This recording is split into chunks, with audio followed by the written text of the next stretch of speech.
Thân chào cả nhà, không nên xem chùa đâu đó. Nhớ đăng ký, like, comment để ủng hộ team nha.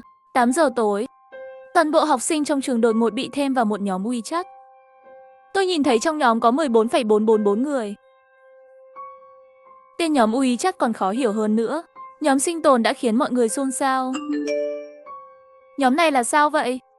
Chắc chắn là có 500 người tham gia nhóm này rồi. Sao lại có tới hơn 10,0 người thế này? Tên nhóm này là gì vậy? Chắc lại là nhóm bán hàng hay gì đó chứ. Chán quá, tôi định thoát nhóm. Nhưng có vẻ không thể thoát khỏi nhóm này. Vì số người quá đông. Tin nhắn trong nhóm cứ liên tục cập nhật. Chỉ sau 1 phút, nhóm bị chủ nhóm cấm gửi tin nhắn. Một người dùng ẩn danh gửi tin nhắn: các bạn học sinh, chúc các bạn buổi tối tốt lành. Tôi có một thông báo khẩn. Một nhóm sát nhân sẽ vào trường trong 10 phút tới. Xin mọi người lập tức quay lại khu ký túc xá. Ở ngoài ký túc xá sẽ không có nơi nào an toàn. Dù bạn trốn ở đâu, họ cũng sẽ tìm ra và giết bạn. Bắt đầu từ bây giờ, trường sẽ cắt đứt mọi kết nối với thế giới bên ngoài và Internet. Cửa trường sẽ bị khóa. Tôi và chị Ly, trưởng nhóm ký túc xá, vừa rời khỏi phòng tự học, đang trên đường về ký túc xá. Vừa lúc này, chúng tôi còn đang thắc mắc về nhóm lớn kia, thì nhóm ký túc xá có tin nhắn là Yến Yến. Yến Yến, các bạn chưa về từ phòng tự học nhỉ? Ra căn tin giúp tôi mua chút cơm tối nhé. Chắc các bạn cũng biết nhóm lớn ấy rồi chứ. Đừng để ý nó, chắc chỉ là trò đùa thôi. Con bé này lại giả vờ làm nũng nữa. Suốt tuần toàn phiền người khác, mỗi tuần phải nhờ người mua cơm tới 6 lần. Không bao giờ trả tiền, mà phòng tự học và căn tin đâu có gần nhau. Tôi trả lời tin nhắn: chúng tôi sắp về ký túc xá rồi. Bạn tự gọi đồ ăn ngoài đi. Cái gì mà không giúp thì im miệng. Hiểu rồi thì làm ơn giúp dùng tôi. Chỉ một phần cơm chiên trứng thôi, cho nhiều trứng, ít cay, ít tỏi, thêm chút hành lá. Về căn tin, mua một trái xì bờ dắt cho tôi nữa. Nhanh lên, không thì cơm sẽ nguội mất. Chị Ly trả lời ok.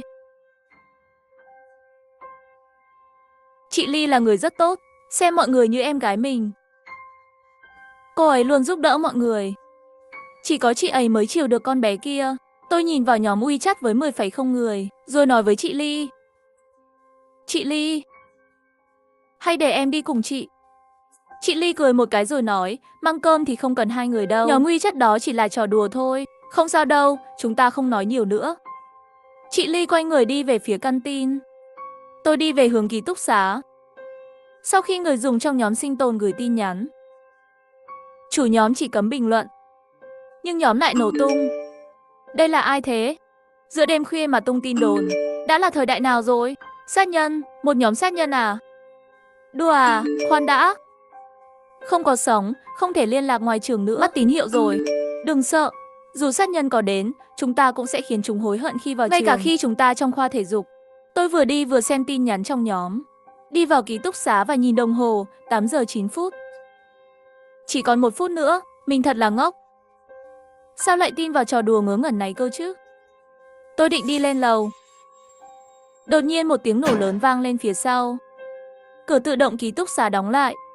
Giờ chính xác là 8 giờ 10 phút.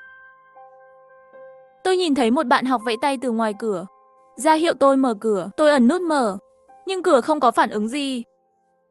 Ngay lúc đó, một người đàn ông cao lớn, đeo khẩu trang, dùng gel đơm xuyên qua ngực cậu ấy. Lồng ngực tôi có thắt mạnh.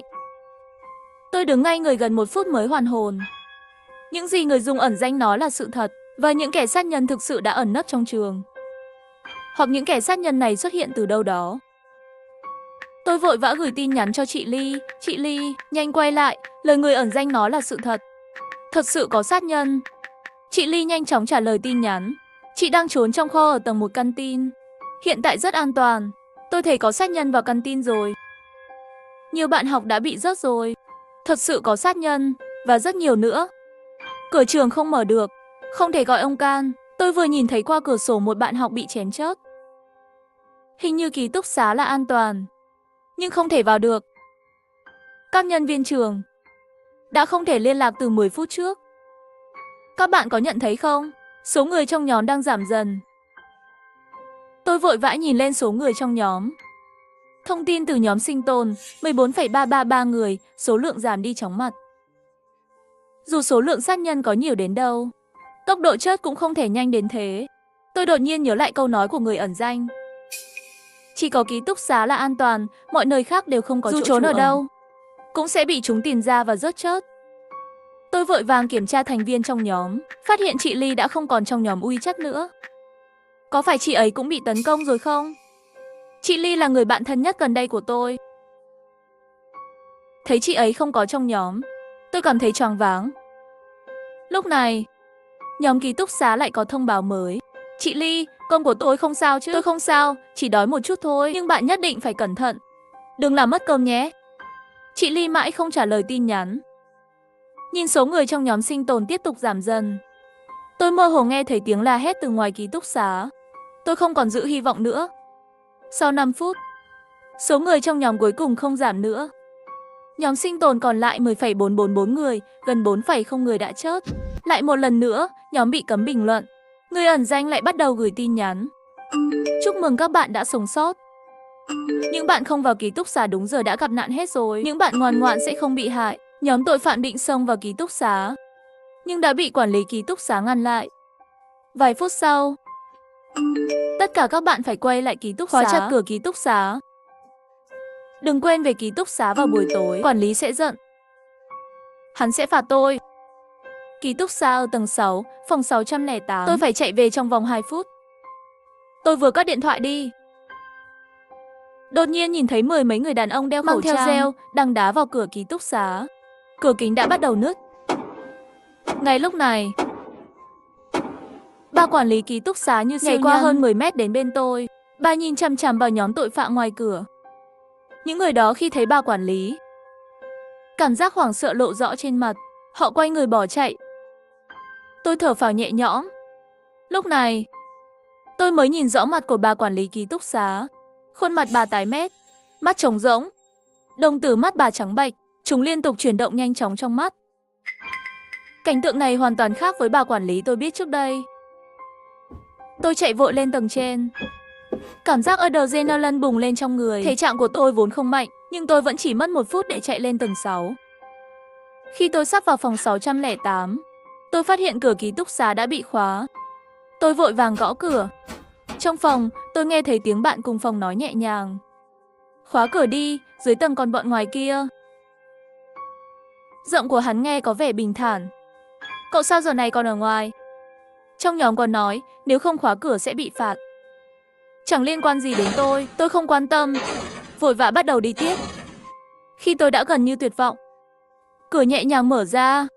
Vừa vào, tôi đã lập tức khóa cửa lại.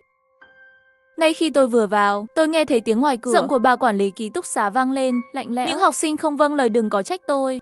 Trốn ở đâu cũng vô ích thôi. Ngay lập tức, những tiếng kêu thảm thiết vang lên. Chắc chắn là những người không về kịp ký túc xá. Họ đã bị đánh rồi. Yên Yến nhìn tôi, tức giận nói, sao giờ này cậu mới về? Cậu suýt nữa đã làm hại chúng tôi đấy, có biết không? Và còn Quyên Quyên nữa, không nên mở cửa cho cậu ấy. Tôi không nhịn nổi nữa, tát thẳng vào mặt Yên Yến một cái. Tôi tức giận nói, cậu đã làm hại Tiểu Lý rồi. Suýt nữa làm hại tôi nữa, cái tát này là quá nhẹ. Yên Yến nhìn tôi, lớn tiếng chửi bới, cái người ẩn danh đã cảnh báo rồi. Chuyện Tiểu Lý không nghe lời có liên quan gì đến tôi có ép chị ấy đâu. Nói xong, tôi lại tát thêm một cái nữa. Tiểu Lý chết rồi, không còn ai chiều chuộng cậu nữa đâu. Giờ cậu tốt nhất nên im lặng đi. Yên Yến nhìn tôi, thấy tôi giận dữ đến mức không thể kìm chế. Cô ấy không dám nói gì nữa, lùi về một bên. Cô nhẹ nhàng an ủi, vậy mà đã xảy ra chuyện lớn như thế.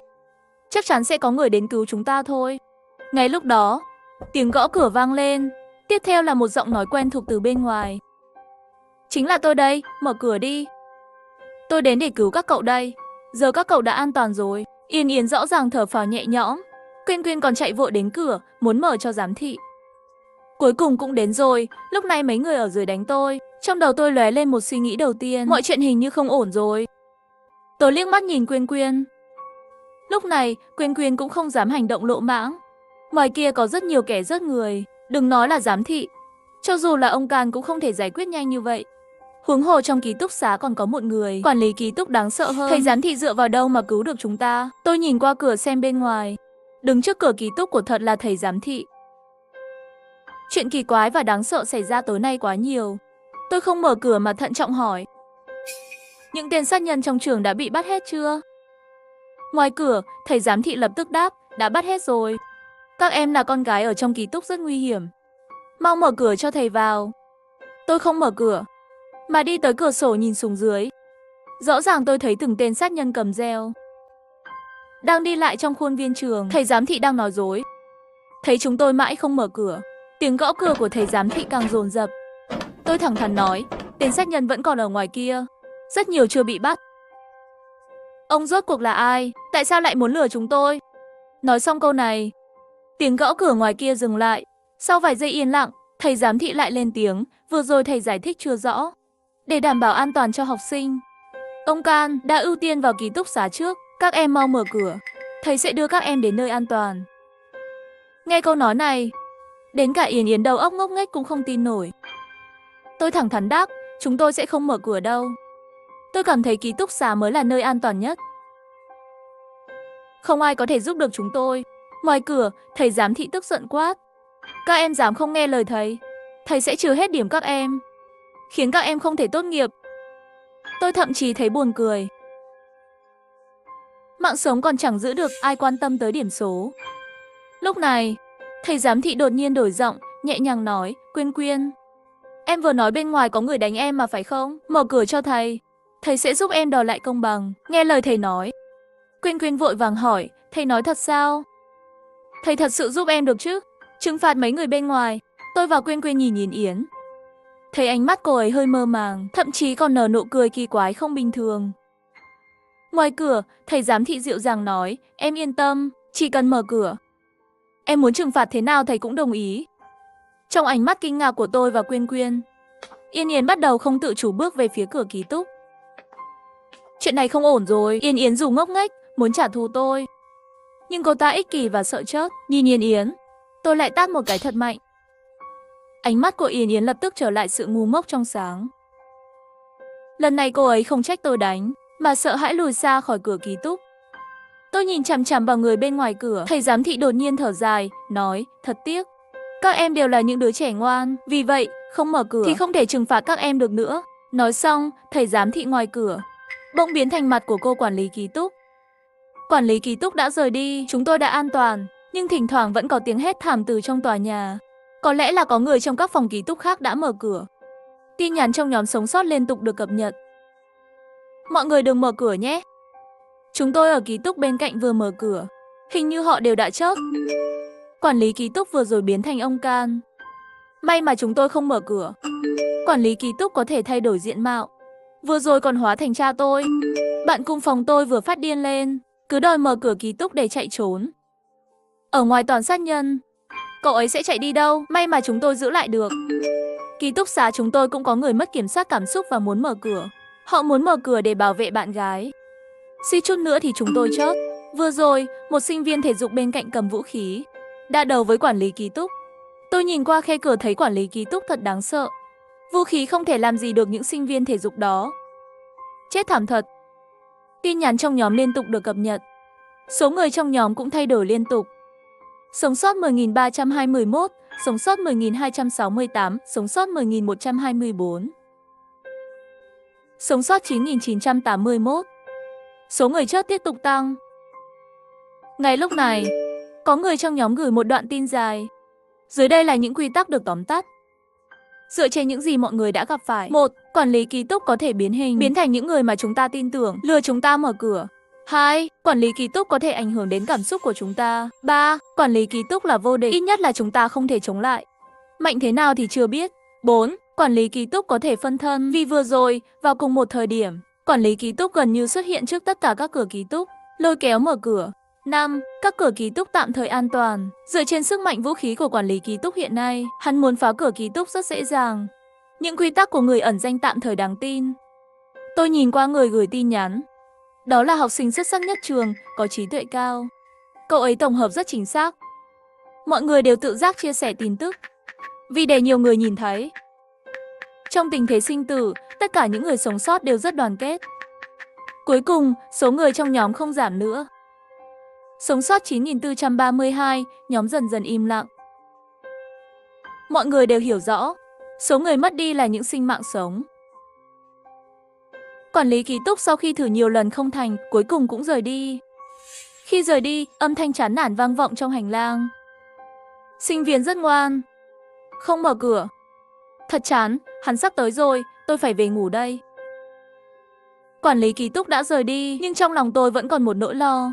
Những thứ mà quản lý ký túc nói là gì? Kiều Kiều ngồi khóc trong góc, còn khóc mãi không thôi. Tôi muốn về nhà, ai đến cứu tôi với. Tôi và Quyên Quyên không để ý đến cô ấy. Vừa giữ cửa để ngăn cô ấy phát điên chạy ra ngoài. Vừa chờ đợi tin nhắn mới từ nhóm WeChat. Quả nhiên, nhóm lại bắt đầu chế độ cấm nói. Người ẩn danh quen thuộc lại gửi tin nhắn. Chúc mừng các bạn đã sống sót. Quản lý ký túc rất nghiêm khắc. Những bạn không về ký túc và khóa cửa đã bị trừng phạt. Những bạn ngoan không đáng bị tổn thương. Quản lý ký túc đã quay lại phòng trực. Chuẩn bị đi ngủ. 10 phút nữa. Tất cả các ký túc xá phải tắt đèn. Tất cả học sinh phải lên giường ngủ. Hắn sẽ đến, nhưng ai chưa ngủ sẽ bị ông nhiễm. Có vẻ như tôi cũng đã bị ông nhiễm. Tôi cũng phải ngủ thật nhanh. Tôi cảm thấy đầu óc mình mờ mịt trong tình trạng áp lực này, làm sao có thể ngủ trong 10 phút. Người ẩn danh gửi xong tin nhắn, đã mở chế độ bình luận. Nhưng lần này, tin nhắn trong nhóm rất ít. Mọi người đang cố gắng ngủ. Quyên Quyên trông có vẻ khó chịu. Tôi đã ngủ chiều nay. Tối nay không thấy buồn ngủ. Kiều Kiều cũng tiếp tục cằn nhằn. Nhưng tôi chưa rửa mặt. Chưa tắm. Tôi lập tức tắt đèn ký túc. Quay lại, tôi nói với hai người, chúng ta không có lựa chọn khác. Muốn sống, bây giờ phải lên giường ngủ ngay. Tắt đèn xong, tôi lập tức lên giường. Quyên Quyên cũng nhanh chóng lên giường. Kiều Kiều vẫn còn lề mề. Tôi chưa ăn cơm. Bây giờ tôi rất đói. Đói bụng không ngủ được. Muốn ăn cơm chiên trứng. Lời của Kiều Kiều khiến tôi lập tức nghĩ đến lý do. Tôi tức giận nói, Kiều Kiều, mày tốt nhất nên im lặng. Muốn tự hủy hoại bản thân không ngủ được cũng được, nhưng đừng làm ảnh hưởng đến chúng tôi. Cậu đã rớt chị Lý. Nếu cậu lại hại chúng tôi có thể trả thù cho chị Lý ngay bây giờ. Kiều Kiều im lặng, nhưng tôi không thể ngủ được. Trong đầu tôi liên tục hiện lên những hình ảnh. Hình bóng của chị Lý rời đi, các bạn học bị rớt ngoài cửa kính. Quản lý ký túc đáng sợ, tâm trạng càng lúc càng bực bội, đầu óc càng lúc càng rối. Lúc này, Kiều Kiều kéo chân của tôi. Lúc tôi sắp la lên, cô ấy đưa cho tôi một cốc nước. Còn đưa cho tôi một viên thuốc. Viên thuốc này là thuốc an thần. Uống vào sẽ ngủ nhanh. Có vẻ cô ấy sợ tôi không tin. Cô ấy còn đặc biệt lấy ra hộp thuốc an thần. Thời gian không còn nhiều, nên uống nhanh, rồi tôi sẽ cho Quyên Quyên một viên. Quyên Quyên chắc chắn cũng chưa ngủ. Tôi cũng muốn mọi người sống sót. Tôi cũng không muốn chị Lý chớt. Tôi cũng rất buồn. Tôi nhìn Kiều Kiều. Có lẽ cái chớt của chị Lý khiến cô ấy cũng cảm thấy có lỗi. Không có thời gian để suy nghĩ về điều đó. Bây giờ tôi thật sự cần thuốc an thần. Viên thuốc trôi xuống theo một ngụm nước nhỏ. Quyên Quyên quả thật cũng chưa ngủ. Sau khi uống thuốc, tôi quay lại nhìn Kiều Kiều. Kiều Kiều cũng uống một viên. Cô ấy mới lên giường. Trong bóng tối, tôi nhìn vào điện thoại, 9 giờ 23 phút. Người ẩn danh đã kết thúc bài phát biểu lúc 9 giờ 20 phút, còn 7 phút nữa để ngủ. Lúc này, học bá trong nhóm gửi tin nhắn. Vừa rồi nhiều bạn đã gửi tin nhắn riêng cho tôi. Tôi cũng đã xem một số tin nhắn rời rạc trong nhóm, nhanh chóng tổng hợp một số quy tắc. Nếu không ngủ trong 110 phút sẽ chớt, nhưng trong 10 phút này cũng không an toàn.